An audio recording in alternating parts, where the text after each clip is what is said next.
parti pour l'étude biblique ce soir. Je disais tantôt, le thème de ce soir, serviteur utile ou serviteur inutile. Gloire à Dieu. Amen. Chacun aura la possibilité de poser des questions et de mieux comprendre ce soir la volonté du Seigneur. Alors, nous sommes dans Matthieu 27, du verset 14, verset 30. Allons dans la lecture. Amen. Matthieu 25, le verset 14 à 30, il est écrit. Il en sera comme d'un homme qui, partant pour un voyage, appela ses serviteurs et leur remit ses biens. Il donna 5 talents à l'un, 2 à l'autre et au troisième, à chacun selon sa capacité, et il partit. Aussitôt, celui qui avait reçu les 5 talents s'en alla, les fit valoir, et il gagna 5 autres talents. De même, celui qui avait reçu les 2 talents en gagna 2 autres.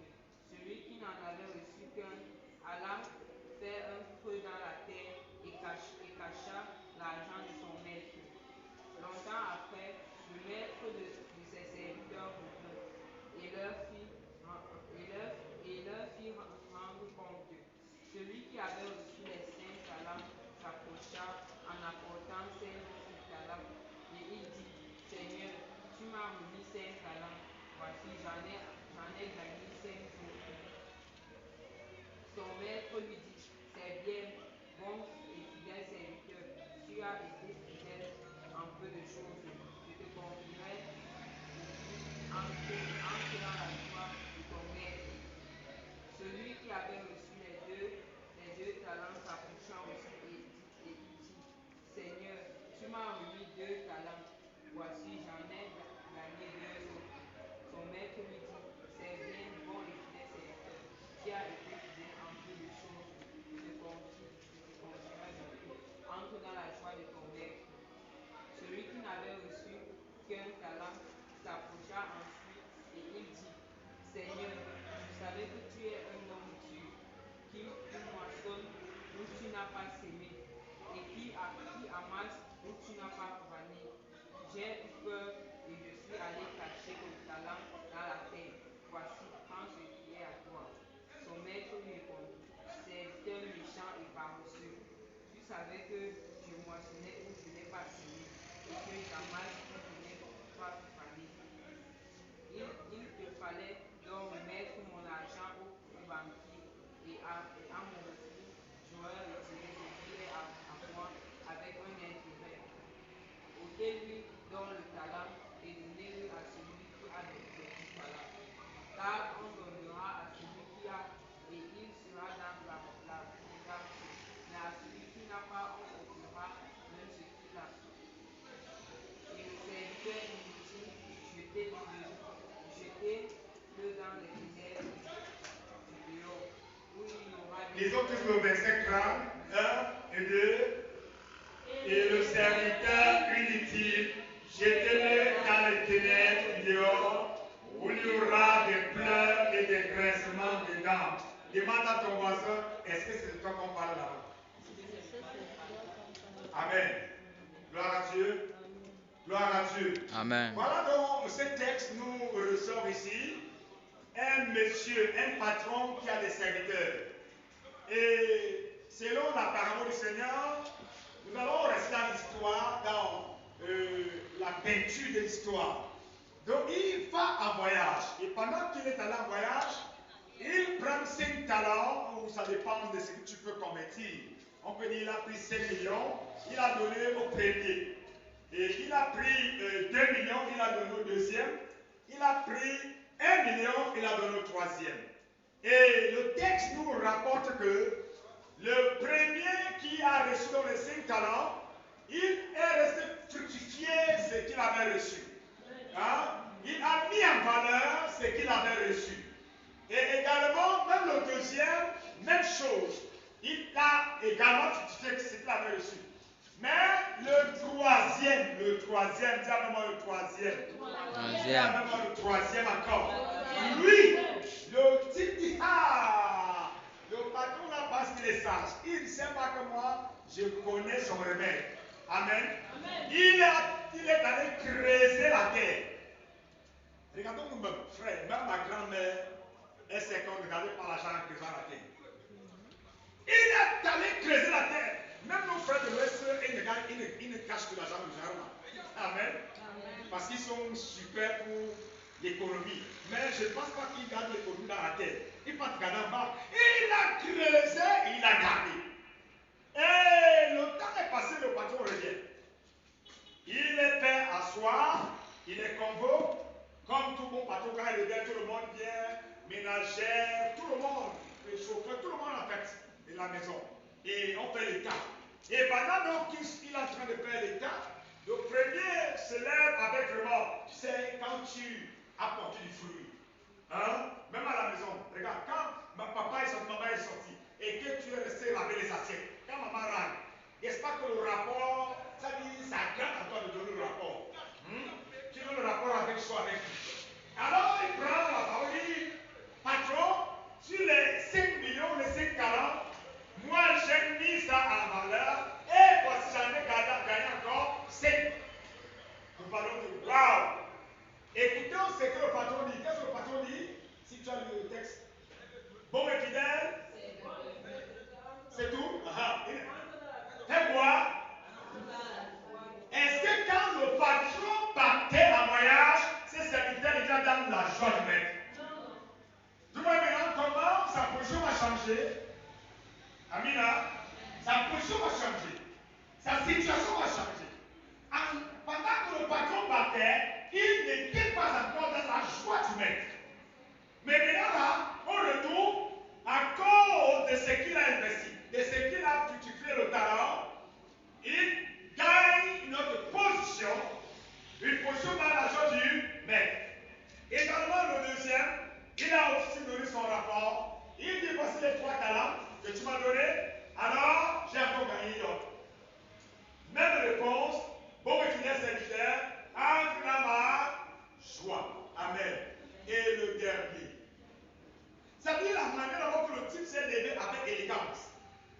La manière que le type s'est levé avec aisance, avec nonchalance, ça veut dire avec douceur, en redressant d'abord l'épaule, en tirant les manches. C'est sûr que le patron s'attendait à un rapport qui va même, ça dit, dépasser pour le premier. Genre, c'est comme tu m'as laissé avec un talent, voici j'en ai gagné 10. Mais il dit, patron, quand tu es parti là, moi, c'est les autres qui ne vous connaissent pas. Moi là, je sais que vous aimez récolter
Seigneur.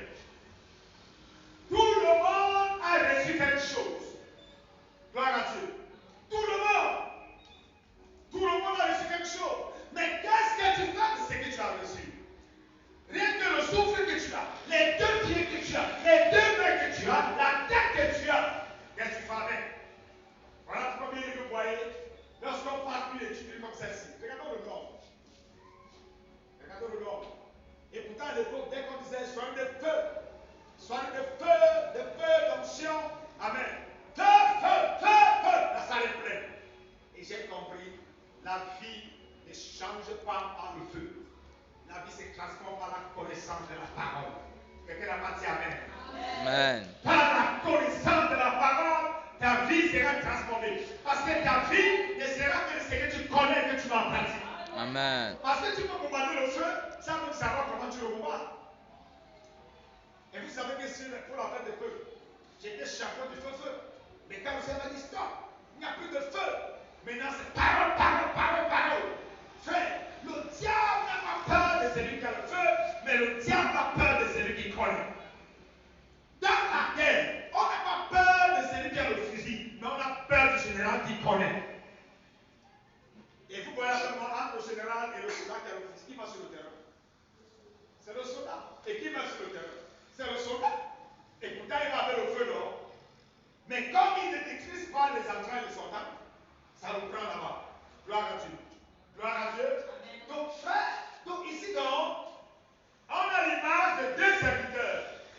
Un, le serviteur utile, et deux, le serviteur inutile. La chose à noter, c'est que tous sont serviteurs.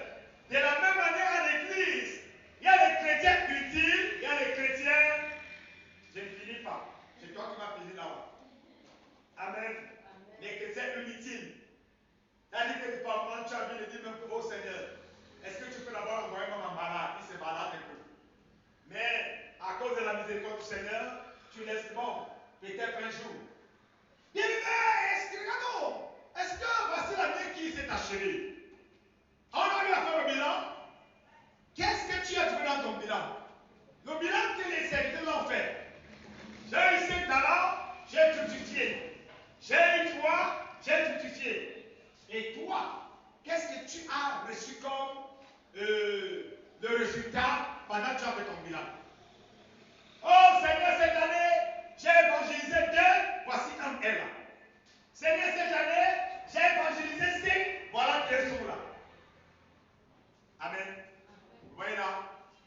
Mais, regardons comment on fait le bilan. Oh, le bilan, cette année, ça a été bien. J'ai acheté une chaussure, j'ai acheté un costume, j'ai acheté une robe. Frère, dis à ton voisin, il faut arrêter ça, les choses. Il faut arrêter ça. Il faut arrêter dans le témoignage. Témoignage, alléluia, alléluia. Oh, Dieu m'a béni, frère. Dieu est bon. Ah, je sais bon. Quand je suis parti là, j'ai seulement entendu mon téléphone a fait cring. Quand mon téléphone a fait cring, quand je décroche, c'est mon oncle qui ne me parlait jamais. Il me dit que voilà, il vient t'envoyer, je viens de t'envoyer 25 000 là pour que tu achètes des chaussures de Pâques. Tu achètes des chaussures de Noël. Oh, a dit que si tu n'as pas de bénédiction sur la chaussure, Seigneur Jésus. C'est pas que je méprise ça, hein, mais quand même c'est un dépassé. Alléluia, c'est un dépassé. Les témoignages. Frère, cette semaine, j'ai vu les miracles dans ma bouche. J'ai seulement dit à quelqu'un que Jésus t'aime. Et la personne a commencé à pleurer. Pendant qu'il pleurait. Il dit, pourquoi tu pleures? Il dit, ah, pendant que tu as parlé là, j'ai revu toute ma vie. J'ai revu ma mort. J'ai revu mon péché. Ah, voilà un témoignage. Alléluia. Ok, j'étais malade, frère. J'ai fini tous les hôpitaux. J'ai fini tous les hôpitaux. Non, pendant que j'étais à la maison, j'étais en train d'adorer. Et subitement, quelque chose s'est passé dans ma vie. J'ai me sens plus mal. Le lendemain, je suis passé à l'hôpital. Le médecin dit, il faut avoir les témoignages. Gloire à Dieu. Donc, ils ont un peu de laisser le genre de petits témoignages comme de l'enfant là. Hein, grandissant, nous sommes en 2024. Amen. Nous sommes en 2024. Il faut que nous témoignages. Nous témoignons un an de plus.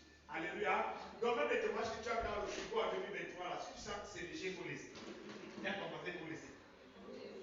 Ok. Bien aimé, alors ce soir, nous allons voir également les avantages. Donc le plan de Dieu et le désir de Dieu est que tous les hommes sur la terre soient ses serviteurs. Voilà le plan de Dieu. Tous, nous sommes appelés à être utiles. Lorsque tu es à l'église, tu es appelé à être utile. Regardons cette nuit. Ma fille dit, c'est moi, Dieu m'a dormi à la montagne. Gloire à Dieu. Ok, mon interprète, c'est le mardi prochain, je te manque à la montagne. J'ai été avec toi cette fois, c'était pas grave. Amen. Donc, on a bien marqué. Donc, mardi prochain, prépare-toi déjà pour la montagne. Gloire à Dieu. Gloire à Dieu. Amen. J'ai prié, je continue à prier. Donc, qui a arrêté de prier là? Oh, pasteur, j'ai beaucoup prié pour arrêter ça. Tu as appris quoi? J'avais enseigné ici à combien de dimensions de prière? Combien de dimensions de prière? J'avais enseigné. Il y a combien de dimensions de prière? 3 dimensions, j'étais. Première dimension. Première dimension de prière. Prier jusqu'à ce que la sueur coule. Amen. Deuxième dimension de prière. Prier jusqu'à ce que les larmes coulent. Troisième dimension de prière. Et vous avez tout oublié. Prier jusqu'à ce que le sang. Jusqu'à ce que le sang. Tu n'as pas lu ça dans la Bible. Jésus prie à Gethsémane au point où le sang a. Sa sueur s'est transformée en goutte de sang. Donc il n'y a que Christ qui a atteint le troisième niveau. Le troisième niveau, le Christ l'a atteint. Amen, amen. Donc le Seigneur a atteint le troisième niveau. Regardons comment le Christ prie. La sueur coule. La sueur se transforme en sang. Je n'enseigne pas ce soir sur la prière. Quand tu pries 2 jours et tu arrives, oh daddy, je suis fatigué. Ah, depuis que j'ai prié, je ne vois rien. Attends. Est-ce que tu sais que prier, c'est comme une femme qui sème les arachides? Donc dès que tu sèmes les arachides la première semaine, tu veux récolter la même semaine que la semaine qui suit. C'est dont tu vis aujourd'hui, c'est dont tu récoltes aujourd'hui, c'est ce que tu avais sémé il y a peut-être 2 ans. Amen. Les prières qui te font vivre aujourd'hui sont peut-être des prières que tu as sémées il y a 2 ans.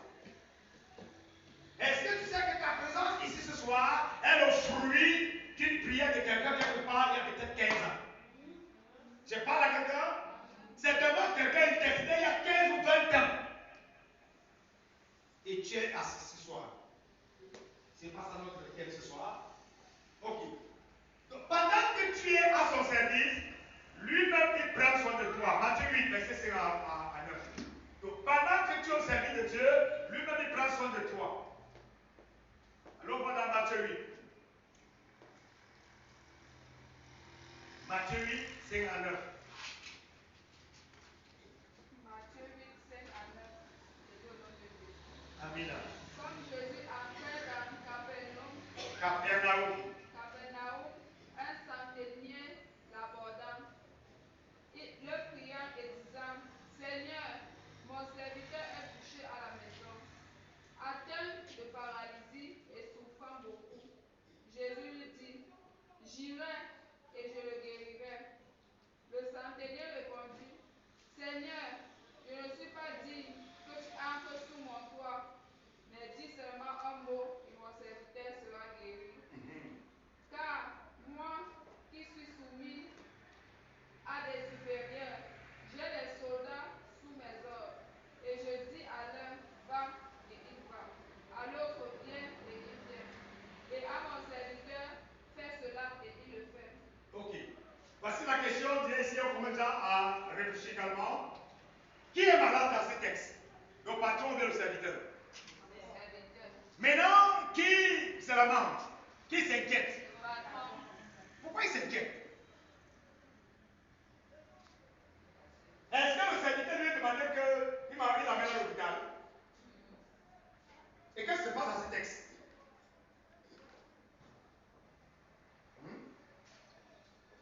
Oui. Le patron est élevé parce que si le serviteur reste malade, il ne pourra pas avoir un service. Ok, c'est exactement ça, mais je chose un peu de révélé dedans. En fait, ça c'est la réponse. C'est-à-dire étymologiquement, c'est ça qui a comme réponse. Mais poussons le bouchon. Pourquoi le patron se lamente? Pourquoi c'est lui qui il cherche à tout prix que le serviteur soit guéri?